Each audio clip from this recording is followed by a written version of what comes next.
Hi hello నమస్తే welcome to my YouTube channel Amma Aashirvada. ఈరోజు మనం మాట్లాడుకోబోయే topic power star Pawan Kalyan గారి గురించి.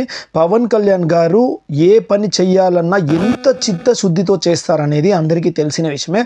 ఆయన ఇప్పుడే కాదు, మొదటి నుంచి కూడా అంతే. ఏ పని చెయ్యాలన్నా తన ఛాయశక్తుల ఎంత వీలవుతుందో, ఎంత కష్టపడాలో, తన వల్ల ఎంత ఇవ్వల్లో అంతా ఇచ్చేలాంటి వ్యక్తి పవర్ స్టార్ పవన్ కళ్యాణ్ గారు. అది ఇప్పుడు రాజకీయంలో కావచ్చును, సినీ ఇండస్ట్రీలో కావచ్చును, పుట్టినప్పటి నుంచి కావచ్చును. పుట్టినప్పటి నుంచి కూడా ఆయన వ్యక్తిగతంగా కూడా ఆయన ఎంత బలోపేతంగా ఉండేవారు అనేది అందరికీ తెలిసిన విషయమే. కాకపోతే ఇప్పుడు ఆయన ఇండస్ట్రీకి వచ్చిన తర్వాత ఫస్ట్ మూవీ అక్కడమ్మాయి ఇక్కడబ్బాయి గురించి కాసేపు మాట్లాడుకుందాము. ఆ అక్కడమ్మాయి ఇక్కడబ్బాయి మూవీకి చిరంజీవి గారు, సురేఖ గారు ఆయన్ని హీరోగా ఇంట్రడ్యూస్ చేయాలని చెప్పేసి పిలిచిన తర్వాత ఈవీవి సత్యనారాయణ గారు దానికి డైరెక్షన్ చేశారండి. ఈవీవి సత్యనారాయణ గారి డైరెక్షన్లో అల్లు అరవింద్ గారి ప్రొడక్షన్స్లో వచ్చిన మూవీ అక్కడమ్మాయి ఇక్కడబ్బాయి. ఫస్ట్ మూవీ కదా, కాస్త ఇంట్రొడక్షన్ చేసినప్పుడు కొంచెం భారీగా ఉండాలా అని చెప్పేసి పోస్టులు వేయడం కానీ అంతా అలా అయితే చేశారో. కాకపోతే పవన్ కళ్యాణ్ గారి డెడికేషన్ ఈ మూవీలో ఆయన ఎంత కష్టపడ్డారు అనేది మనం కాసేపు మాట్లాడుకుందాము. పవన్ కళ్యాణ్ గారు ఈ మూవీలో చేస్తున్నప్పుడు ఈవీవి సత్యనారాయణ గారు చెప్పారంట, ఇలా ఒక సీన్ ఉంటుంది సుప్రియ జతలో.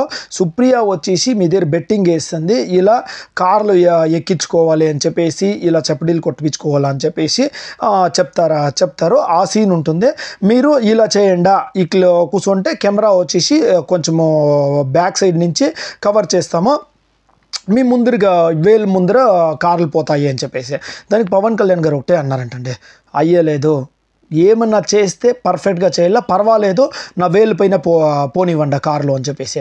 అప్పుడు ఈవీవి సత్యనారాయణ గారే కాదండి, ప్రతి ఒక్కరూ షాక్ అంట. ఎందుకురా అంటే మామూలు పర్సన్స్ కూడా అలాంటి రిస్కులు చేయడానికి ఎవరు సాహసించరు. ఎవరు సాహసిస్తారు అంటే ఈ రోడ్ సైడ్లో ఇలాంటి సర్కస్లు చేస్తారు చూడండి, వాళ్ళు మాత్రమే ఇలాంటి పనులు చేస్తారే. కానీ ఇంతటి స్టార్డమ్ ఉన్న హీరో, మెగాస్టార్ చిరంజీవి లాంటి స్టార్డమ్ ఉన్న హీరో తమ్ముడు అయినటువంటి పవర్ స్టార్ పవన్ కళ్యాణ్ గారు ఇలా చేస్తానని చెప్తారు అని కూడా ఎవరు అనుకోలేదంటండి. ఎంత చెప్పినా వద్దు సార్, తమాషా కాదు అది, బండ్లు ఎక్కించుకోవడాలు, చపడీరాళ్ళు ఒళ్ళు పైన కొట్టించుకోవాలి, తమాషా కాదు, వద్దు, కావాలంటే ఆ రాళ్ళు కావాలంటే డూప్లికేట్ రాళ్ళు పెడతాము, ఇది వచ్చేసి వద్దు అంటే వినలేదంటండి. కంపల్సరీగా పెట్టి కొట్టాలా అని చెప్పేసి నిర్ణయించుకొని మళ్ళీ చపడీ రాళ్ళు వచ్చేసి 2-3 రాళ్ళు పెట్టాలా అని చెప్పేసి పెట్టేసి ఎంత జాగ్రత్తలు తీసుకోవాలని జాగ్రత్తలు తీసుకొని కొట్టి రియల్గా తన హార్ట్ పైన చపడీ రాళ్ళు కొట్టించుకున్నారండి పవర్ స్టార్ పవన్ కళ్యాణ్ గారు. ఎందుకురా అంటే మనం చేసే పని అక్కడ విజువల్స్లా కానీ మనం చేస్తూ ఉంటే కూడా మనకు కూడా ఒక సాటిస్ఫాక్షన్ ఉండాలి, జనాల్ని నమ్మించేది కాదు, ఇలా చేసి చూపియాలా అని చెప్పేసి చేశారండి పవన్ కళ్యాణ్ గారు. తర్వాత నెక్స్ట్ దీంతో కార్లు ఎక్కియల్లా, ఇక 25 కార్లు అని చెప్పేసి చెప్తాం సార్, పోనీ ఒక 1 or 2 కార్స్ ఎక్కించేసి దాన్నే మళ్ళీ రీప్లేస్ చేస్తూ ఉంటాము అంటే దాన్ని కూడా ఒప్పుకోలేదండి పవన్ కళ్యాణ్ గారు. వద్దు, అలా బాగుండదు, షార్ట్ కరెక్ట్గా రాదు, లైన్గా కార్లు పెట్టేసి లైన్గా ఎక్కిబియండి పర్వాలేదు అని చెప్పిండారంటండి. అది కూడా వాళ్ళ డ్రైవర్స్కే కాలేదంటండి. అయ్యో ఎట్లప్ప మనం ఎక్కించేది, ఆయన చేతుల మీద ఏం తమాషా చెయ్యిల పైన అంత వెయిట్ ఉండే కార్ ఎక్కితే తమాషా రన్నింగ్ కారు ఒక్కటేమన్నా మనం వెళ్తూ ఉండగా ఏమైనా ఒక గాడి ఏమన్నా కాలు పైన, చేతుల కంటే కాలు స్ట్రాంగ్ ఉంటుందండి, అలాంటిది కాళ్ళ పైన ఎక్కితేనే మనం ఓర్చుకోలేము, అంత బాధపడతాం. అలాంటిది చేతులు ఇంకా సున్నితము, అలాంటిది సైకిల్ గాడి కాదు, ఏకంగా కార్ 2 చక్రాల ఎక్కుతుందండి కారు, ఇలా పెడితే చెయ్యి పైన. అలాంటి సీన్ ఒప్పుకున్నారు. అయినా కానీ ఆయన అలా చెప్తే మీరు చూసింటారు అక్కడమ్మ ఇక్కడ బై మూవీ. అందులో కార్లు వెళ్తూ ఉంటే ఆయన చేతులు పెడతా ఉంటారండి.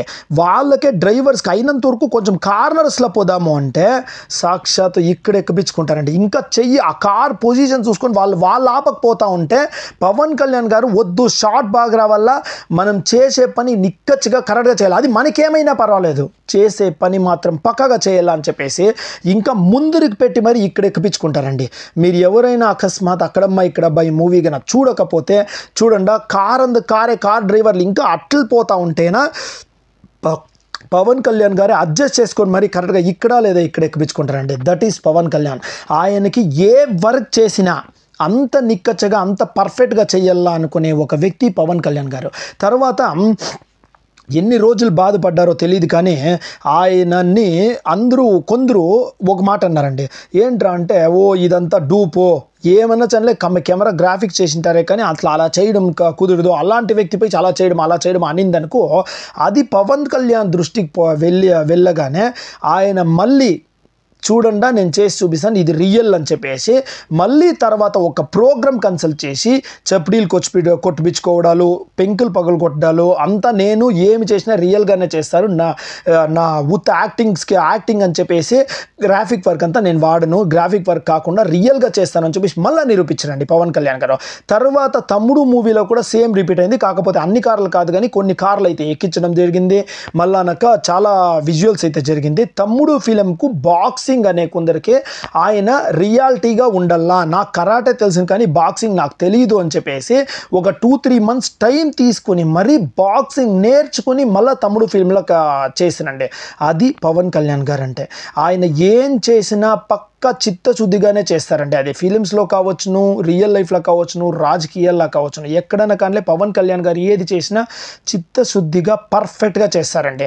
అందుకనే పవన్ కళ్యాణ్ గారికి ఆయన మూవీస్లో చేస్తూ ఉన్నా కానీ ఆయన రియల్ హీరో అనే భావనే జనాల్లోకి వచ్చి ఆయన ఏది చెప్పినా కానీ ఆయన మీటింగ్స్ కానీ వచ్చును అంత ఉత్సాహంగా జనాలు చూసేది. ఎందుకురా అంటే ఆయన మూవీస్లో యాక్టింగ్ రీల్ అంటారు, రియల్కి అదే తేడా ఉంటుంది. రియల్ లైఫ్లానే ఆయన అంత రియల్గా చేస్తుంటే ఇక రియల్ లైఫ్లా మన ముందరికి వస్తే ఎలా ఉంటుంది అనేసి జనాల ఒక అభిప్రాయమే ఈ విజయం, పవన్ కళ్యాణ్ గారు సాధించిన ఈ విజయం. తర్వాత ఖుషీ మూవీలో కూడా అంతేనండి. పవన్ కళ్యాణ్ గారు ఖుషీ మూవీలో మార్షల్ ఆర్ట్స్లో సీన్ ఉంటే బాగుంటుంది అనేసి ఎక్కడికో వెళ్ళి మరి 3 months ట్రైనింగ్ తీసుకొని మార్షల్ ఆర్ట్స్ చిన్న సీన్, ఒక 10 minute సీన్ కోసం 3 months ట్రైనింగ్ తీసుకొని వచ్చి మరీ చేశారండి. అది అండి పవన్ కళ్యాణ్ గారు. అందుకే పెద్దలు అంటారండి, ఎలాంటి వారికన్నా కానీ చిత్తశుద్ధి అనేది ఉంటే 100% సక్సెస్ అవుతుంది అని చెప్పేసి. ఫస్ట్లో ఫెయిల్యూర్ కావచ్చు కానీ సక్సెస్ అనేది కంపల్సరీ వస్తుంది. అది నమ్మిన పవన్ కళ్యాణ్ గారు ఎంతో చిత్తశుద్ధితో ఈరోజు ఈ సక్సెస్ సాధించారండి. పవన్ కళ్యాణ్ గారికి ఇలాంటి సక్సెస్లు ఎన్నో ఆయనకి సక్సెస్ అయినా ఫెయిల్యూర్ అయినా ఒకటే కావచ్చును. కాకపోతే మాకి పవన్ కళ్యాణ్ గారు ఎప్పుడూ సక్సెస్లో ఉండాలనే ఒక ఆశ అయితే బలంగా ఉందండి. అందుకనే మేము దేవుని ప్రార్థిస్తూ ఉన్నాము, పవన్ కళ్యాణ్ గారు ఎప్పటికీ ఎష్యూర్ డ్యామ్ సక్సెస్గానే ఉండాలా, ఆయన ఇలాంటి విజయాలు ఎన్నెన్నో సాధియాలా. అలాగే ఆ ఏపీని కానీ తెలంగాణను కానీ అన్నిటిలోనూ బాగా ఇంప్రూవ్మెంట్ తెచ్చి పవన్ కళ్యాణ్ గారిలా అందరూ ఉండాలి అని చెప్పేసి అందరూ ఆదర్శప్రాయంగా ఆయన తీసుకునే రేంజ్కి ఆయన ఎదగాలని చెప్పేసి మనస్ఫూర్తిగా కోరుకుంటూ జై హింద్, జై జనసేన.